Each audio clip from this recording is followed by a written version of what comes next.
संगीताच्या दुनियेत ज्या आवाजानं लाखो लोकांचं मन जिंकला, तो आवाज 19 सप्टेंबर 2025 ला सिंगापूरच्या समुद्रात कायमचा थांबला.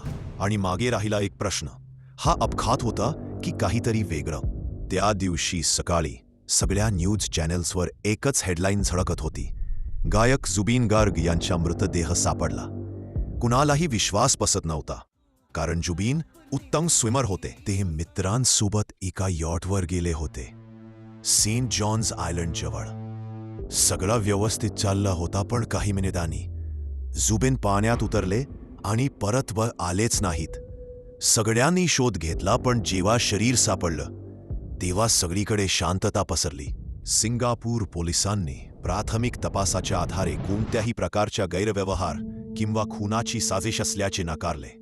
पण भारतात आसाम पोलिसांना गोष्ट एवढी सोपी वाटली नाही. त्यांनी SIT तयार केली आणि तपास सुरू झाला.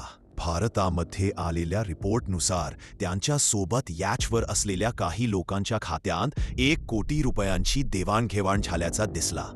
आसाम पोलिसांच्या CIDने जुबिन गर्गच्या चुलत भाऊ DSP संदीप गर्ग आणि मॅनेजर सिद्धार्थ शर्मा यांसह एकूण 7 जणांना अटक केली आहे. जुबिन गर्गच्या बँडमधील सहकारी शेखर ज्योती गोस्वामी यांनी आरोप केला आहे की त्यांच्या मॅनेजर आणि आयोजकाने जुबिनला विष दिले असेल आणि त्याची मृत्यू अपघात असल्याचे दाखवण्याचा प्रयत्न केला असेल.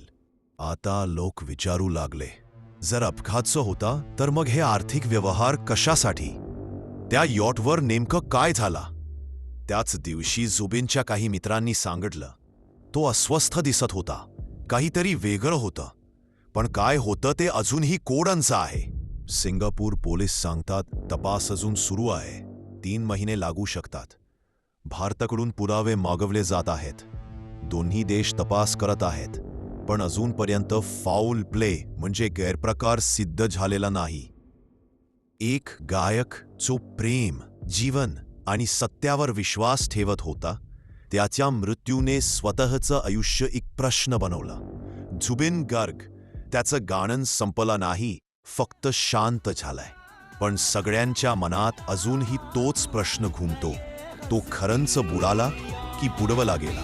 व्हिडिओ आवडल्यास फॅक्टेज स्टोरीज चॅनेलला सबस्क्राईब करा, कारण आपण असे व्हिडिओ रोजच आणतो.